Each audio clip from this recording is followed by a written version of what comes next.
கிறிஸ்து இயேசுக்குள்ளான உங்கள் அனைவருக்கும் சமாதானம் உண்டாவதாக. இன்றைய தியானத்திற்காக எடுத்துக்கொள்ளப்பட்ட வேத வசனம் அப்போஸ்தலர் 14:22 வசனத்தினுடைய பிற்பகுதி.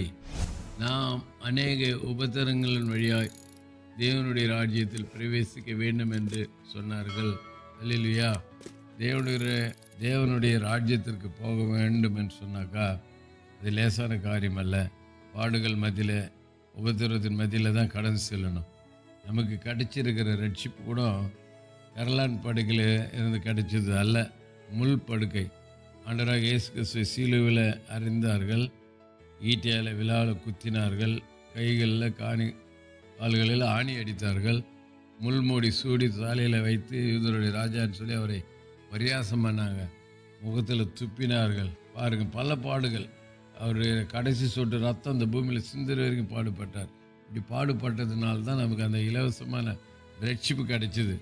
ஆகவே பரலோக ராஜ்யத்துக்கு போகணுன்னு சொன்னால் லேசான காரியம் அல்ல, பல பாடுகள் மத்தியிலே போகணும். அதுதான் மத்தியில் அழகாக சொல்கிறாரு, இடுக்கமான வாசல் வழியாக பிரவேசிக்கணும். இடுக்கமான வாசலில் போனால் கஷ்டம் இருக்கும், போராட்டம் இருக்கும், பிரச்சனை இருக்கும். அதை தாண்டி நாம் செல்லணும். அதுதான் இங்கே தீமோத்தேயுவில் சொல்லும்போது 2 தீமோத்தேயு 3:12 சொல்கிறார், அன்றியும் கிறிஸ்து இயேசுக்குள் தேவபக்தியாக நடக்க மனதாக இருக்கிற யாவரும் துன்பப்படுவார்கள். இங்கே சொல்லிருப்பாரு, யார் துன்பப்படுவாருங்க? தேவபக்தியாக நடக்க மனதாக இருக்கிறவங்க. ஆகவே இந்த வசனத்திலேருந்து நாம் கற்றுக்கொள்கிற சத்தியம், நம் ஆண்டவர் ராஜ்யத்தில், நித்திய ராஜ்யத்தில் நித்தியமாக வாழப்போவோம். பரலோக ராஜ்யத்துக்கு போகணுன்னு சொன்னால் அநேக உபத்திரங்கள் வழியாக பாடுகள் மத்தியில் கடந்து செல்லணும். சிலுவை சுமக்கணும். சிலுவைன்றது பாடுகளை குறிக்கிறது. ஆகவே அவைகளை நாம் ஏற்றுக்கொண்டு நாம் பாடுகளை ஜெயித்தோமானால் பரலோக ராஜ்யத்துக்கு நாம் போக முடியும்.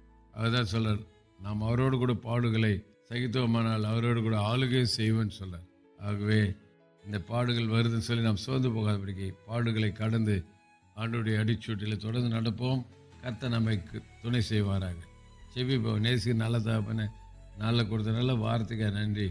தேவனுடைய ராஜ்யத்தில் பிரவேசிக்க வேண்டும் என்பது லேசான காரியம் அல்ல. உபத்திரம் பாடுகள் மத்தியிலே கடந்து செல்லுன்னு சொல்லி கற்றுக் கொடுத்த சத்தியத்துக்காக நன்றி. அதை ஒவ்வொரு நாளும் கடைபிடித்து வாழ்வதேச்சு இயேசு நாமத்தில் ஜெபிக்கிறோம் நல்ல பிதாவே, ஆமென்.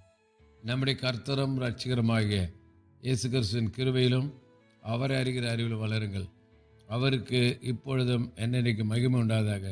நம்முடைய கர்த்தராக இயேசு கிறிஸ்துவின் கிருபை உங்கள் அனைவரோடு கூட இருப்பதாக. ஆமென், ஆமென், ஆமென்.